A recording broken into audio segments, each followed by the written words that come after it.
Jan Ferguson, as Managing Director of Ninti Limited, the organisation responsible for the Australian Feral Camel Management Project, you're probably the best person to ask, why are feral camels such a problem? Well, they live across the landscape, so they exist on a landscape scale. They're enormously huge animals and they eat a lot. So when you have a million of them marauding around in outback Australia, you finish up with quite a significant environmental problem. Right.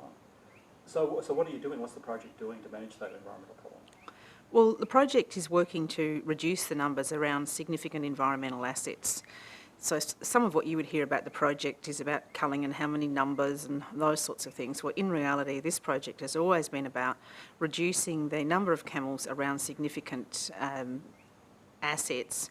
For example, Serpentine Lakes, Dalhousie Springs, places like that that are significant in our environmental heritage, and we don't want them actually destroyed by camels.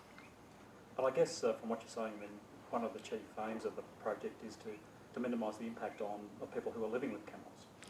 Well, absolutely. I mean, they're not a small animal to live with. I mean, we've romanticised them in terms of a whole series of things to do with them, and that's a great part of camels and what they do, and riding camels is good fun and all that sort of thing. But the reality of it is, any animal left to run free and become feral becomes a problem.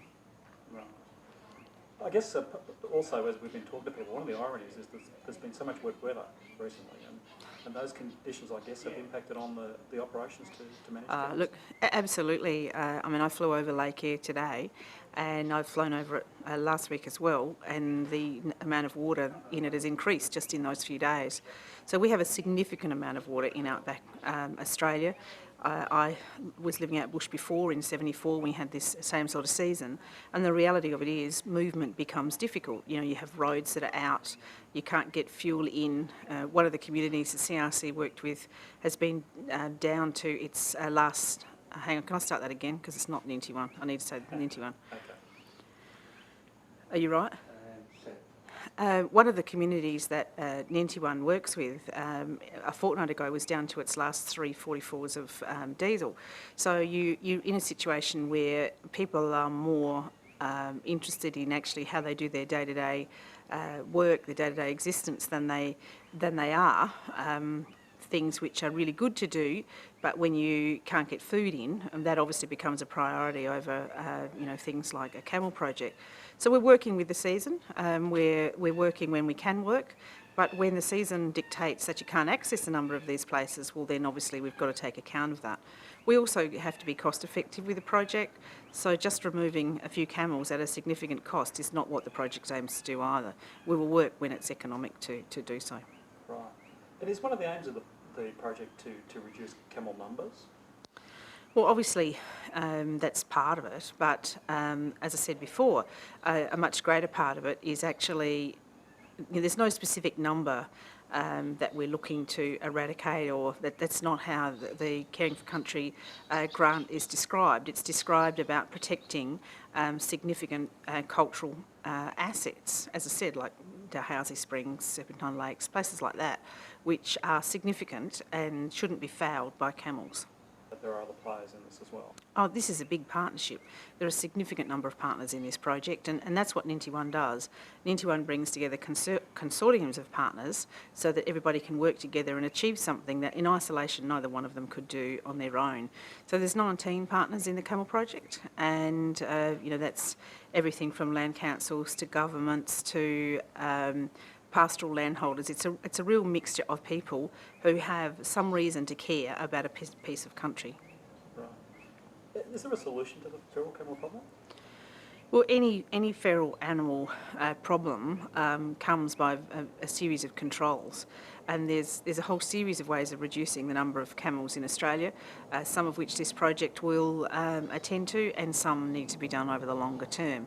So there's a place for industry, there's a place for this kind of project, there's a place for everybody in this, and actually there's enough camels to go around for everybody.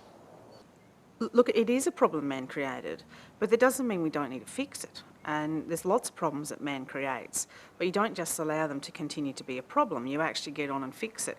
Because if we don't fix this problem, the environmental damage is just going to be massive. talking about that damage, we've spoken to the RSPCA, who are actually on the steering committee for this project. What would you say to, I guess, some of the more fringe animal liberation groups who say that this is a travesty, that we really shouldn't be killing any animals? Look, I've spoken to any of those organisations that have rung us and wanted to talk to us, as have my staff.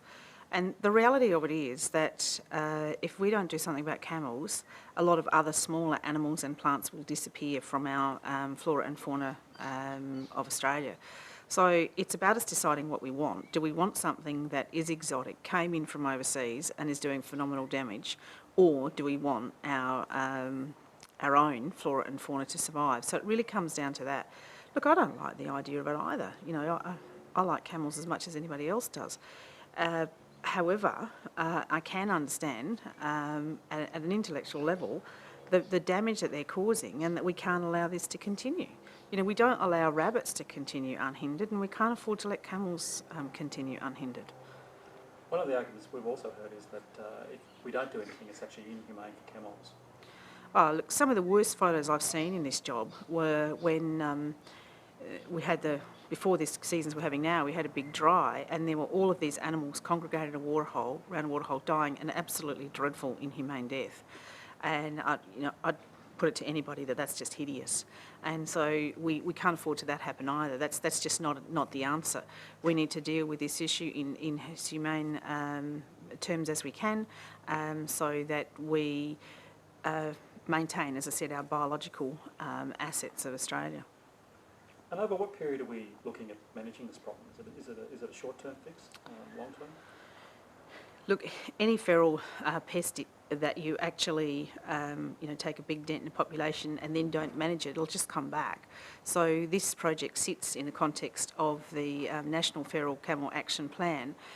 This problem will not be fixed by this project. It will be improved by this project, but we will need ongoing strategies as a country, as we have done with donkeys, horses, rabbits, and any of the other things that have gone feral as a result of migration patterns from overseas.